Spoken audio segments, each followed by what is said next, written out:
Welcome आप सभी को।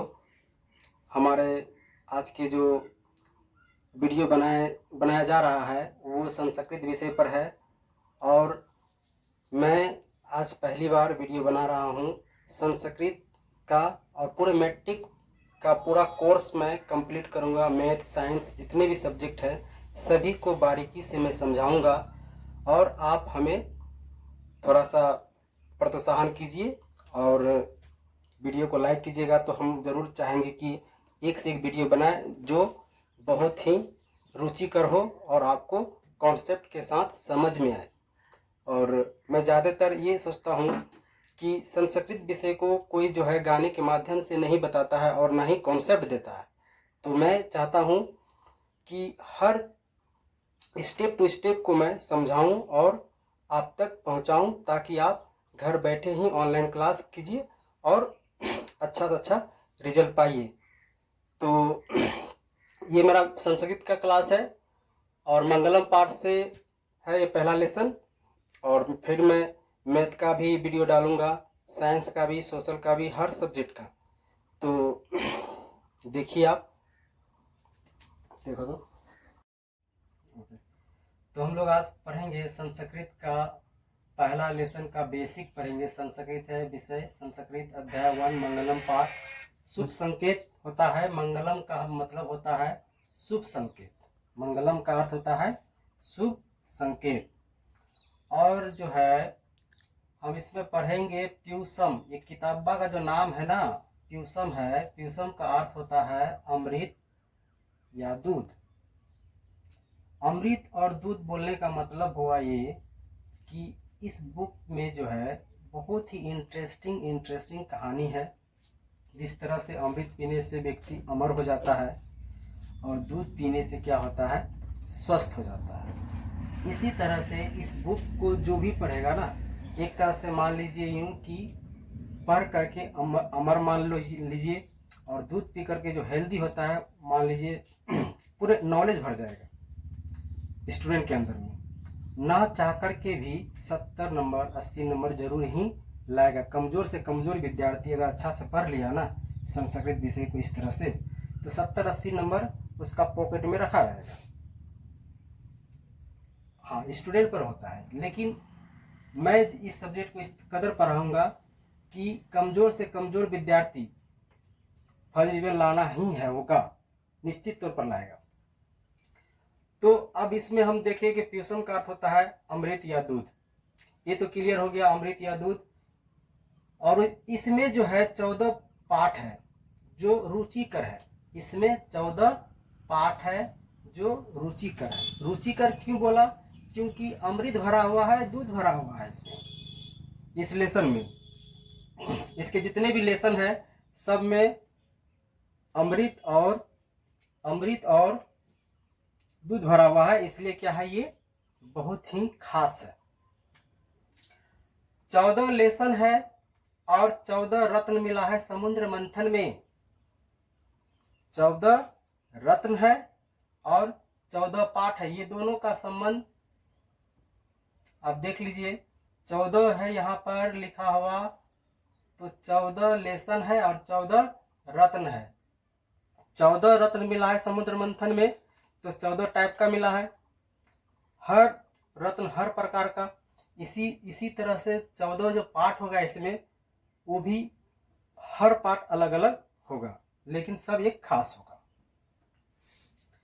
और हम समुद्र मंथन का जिक्र जो किए हैं, समुद्र मंथन का जिक्र किए मंगलम पाठ से पहले, तो कोई बात जरूर होगा, इसलिए हम समुद्र मंथन का प्रयोग किए हैं। तो समुद्र मंथन का प्रयोग जो किए हैं हम, तो जैसे प्यूसम बुक निकालिएगा तो उसके ऊपर में ही, कोभर में ही है ना, आपको एक पहाड़ में दिखाई पड़ेगा, एक नाग जो बंधा होगा पहाड़ को लेकर के, वो चीज़ आपको दिखाई देगा।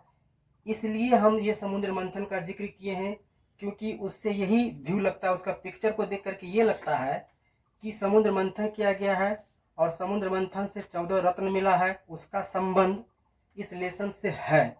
इसलिए आप लोगों को हम उसके बारे में जिक्र किए। तो 14 जो रत्न मिला है वे 14 रत्न इस प्रकार के हैं। पहला देखिए कि विष है, विष पहला क्या है, विष है। तो विष के शरीर के लिए क्या होता है, अमृत की तरह तो होगा नहीं, ये जहर है। तो जहर पिएगा कौन, बाबा या बोलिए शिव भगवान, शंकर भगवान जी ने पिए। और वो पिया नहीं, सिर्फ गला में यहाँ तक ला करके रख दिया, और इसी से वो जो है नीलकंठ नाम कहलाया। क्योंकि इसके अलावे और कोई भी पी नहीं सकता था विश्व को। अगर कोई पीता तो भस्म हो जाता या कहीं पर उड़ेल दिया जाता, तो पूरा जीव जंतु जो है इस पृथ्वी से समाप्त हो जाता। इसलिए क्या हुआ, सृष्टि को बचाने के लिए शिव जी आगे चल करके आए और वह इस विश्व को ग्रहण किए। इसी तभी से है उसका नाम क्या पड़ गया, नीलकंठ। उसके बाद कामधेनु आया। कामधेनु का मतलब गाय, कामधेनु का मतलब गाय होता है। और शिव जी ही उसका सवारी किया, शिव जी कामधेनु को ले लिया और उस तभी से वो सवारी उनका किया। उसके बाद तीसरा नंबर में है सफेद रंग का घोड़ा।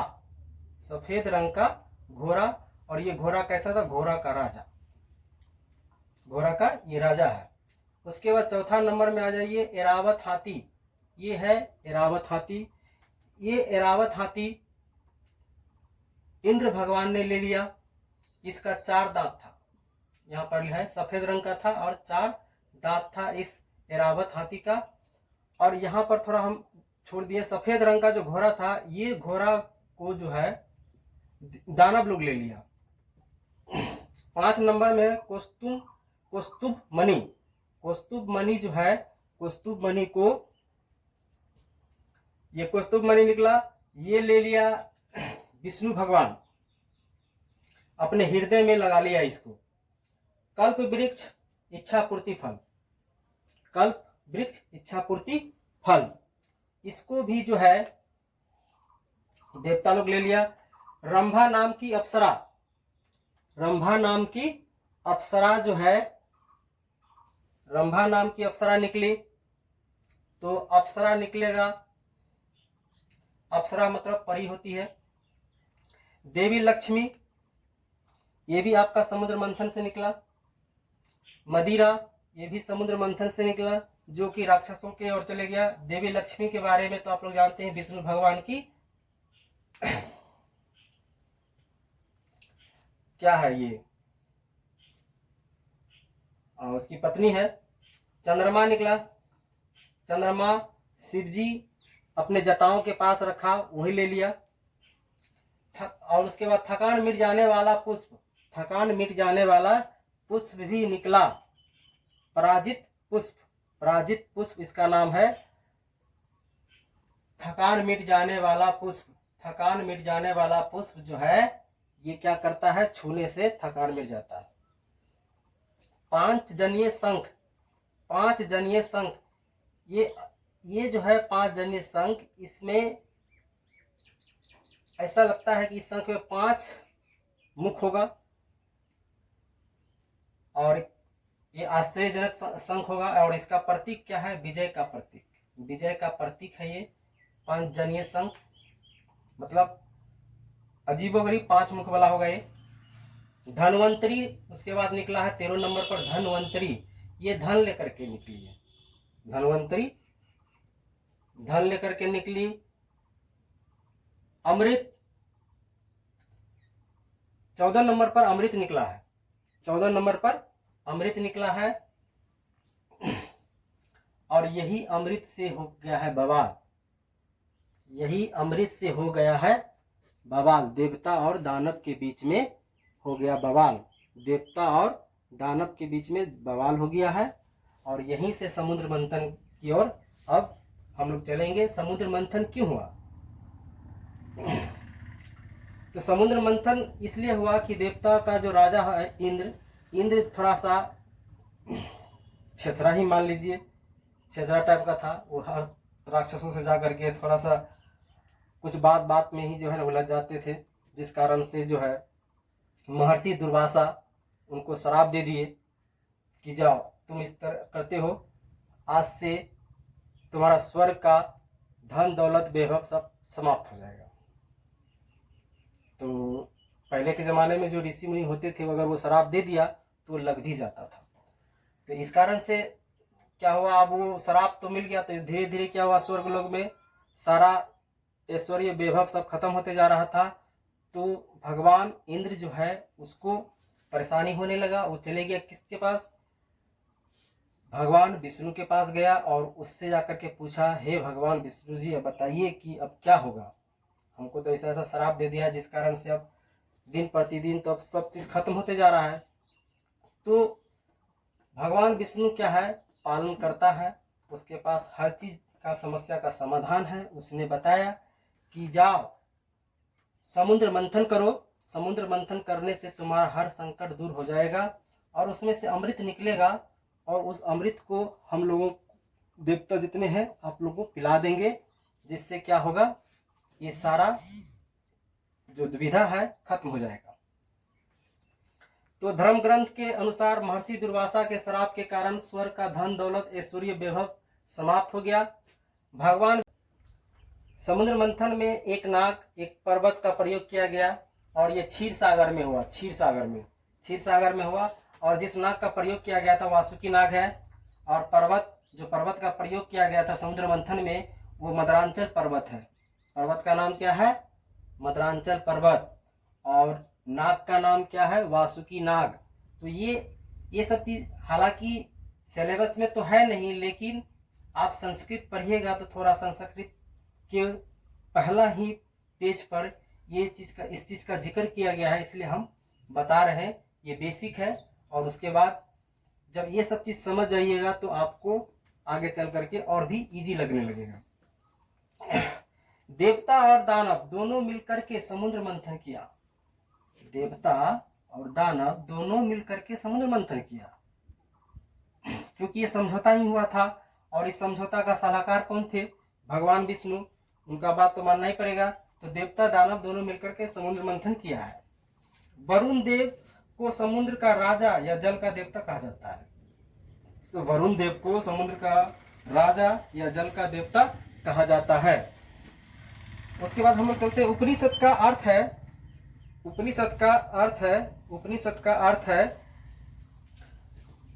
उपनिषद का अर्थ है गुरुओं के पास, गुरुओं के पास शांत मन से जाकर के बैठना, गुरुओं के पास शांत मन से जाकर के बैठना और उनकी बातों को ध्यान पूर्वक सुनना, ये उपनिषद का अर्थ होता है। या उपनिषद किसे कहते हैं, तब भी आप यही परिभाषा दीजिए। और फिर एक बार हम रिपीट करते हैं, उपनिषद एक ऐसा शास्त्र या ग्रंथ है जो हमें गुरुओं के पास शांत मन से बैठना और उनकी बातों को ध्यान पूर्वक सुनना सिखाता है। यही क्या है, उपनिषद है। उपनिषदों की संख्या जो है, उपनिषदों की संख्या, मंगलम पाठ, कुल उपनिषदों की कुल संख्या जो है 108 है। उपनिषदों की कुल संख्या 108 है। मंगलम पाठ में 4 उपनिषद का प्रयोग किया गया है, मंगलम पाठ में 4 उपनिषद का प्रयोग किया गया है। अब इस बोर्ड में देखिए 4 उपनिषद का प्रयोग किया गया है। मंगलम पाठ में 5 मंत्र का प्रयोग किया गया है, मंगलम पाठ में 5 मंत्र का प्रयोग किया गया है। और उपनिषद क्या बोले, 108, जिसमें से 4 उपनिषद का प्रयोग इस मंगलम पाठ में किया गया है। और वेद कितना है, वेद है 4, ऋग्वेद, यजुर्वेद, सामवेद, अथर्ववेद। वेद कितना है, ऋग्वेद, यजुर्वेद, सामवेद, अथर्ववेद, अथर्ववेद। वेद की संख्या कितनी है, 4, ऋग्वेद, यजुर्वेद, सामवेद, अथर्ववेद। वेदांग अब आ गया। वेदांग क्या है, वेदांग कितना है, कल्प 6 है वेदांग, कल्प, छंद, व्याकरण, शिक्षा, ज्योतिष, निरुक्त। कल्प, छंद, व्याकरण, शिक्षा, ज्योतिष, निरुक्त। उसके बाद वेद के लेखक महर्षि वेद व्यास जी, वेद के लेखक महर्षि वेद व्यास जी है। पुराणों की संख्या 118 है, पुराणों की संख्या, पुराणों की संख्या 18 है, पुराणों की संख्या 18 है, गलती से 118 बोल दिए थे, 18 है। तो वेद के लेखक महर्षि वेदव्यास जी है। पुराणों की संख्या 18 है। वेदांग कितने हैं? 6 है। कल्प, छंद, व्याकरण, शिक्षा, ज्योतिष, निरुक्त। अब उपनिषद को देख लेते हैं। उपनिषद 4 ठो है, चारों को देख लेते हैं। उपनिषद ईशावास्य उपनिषद पहला नंबर। दूसरा नंबर कठोर उपनिषद, मुंडक उपनिषद, श्वेताश्वतर उपनिषद। ये 4 उपनिषद है। फिर एक बार देख लेते हैं। ईशावास्य उपनिषद, कठोपनिषद, मुंडक उपनिषद, श्वेताश्वतर उपनिषद। याद तो हो जाएगा। फिर एक बार देख लेते हैं। ईशावास्य उपनिषद, कठोपनिषद, मुंडक उपनिषद, श्वेताश्वतर उपनिषद। और एक चीज इसमें है, उपनिषद में उपनि उपसर्ग लगा हुआ है। उपनिषद में उपनि उपसर्ग लगा हुआ है। इसका मूल शब्द है साध। उपनिषद का मूल शब्द है साध, जिसका अर्थ होता है अवसाद या फैलाव गति। अवसाद या फैलाव गति, अवसाद या फैलाव गति। और ये साध उपनिषद का मूल शब्द है। उपनिषद का मूल शब्द है। तो आप यही देखिए। इस वीडियो में इतना ही बेसिक है। फिर हम नेक्स्ट वीडियो में मंगलम पाठ का दूसरा पार्ट लेकर के आएंगे। और अगर अच्छा लगे या कोई भी थोड़ा सा त्रुटि आपको नजर आए तो बताइए, क्योंकि पहला दिन है, थोड़ा सा हो सकता है इस तरह से। और धीरे धीरे हम चाहेंगे कि अच्छा से अच्छा वीडियो आपको भेजें और आप लोग आराम से पढ़ें। कोई भी तकलीफ हो तो हमें ज़रूर याद कीजिएगा। Thank you.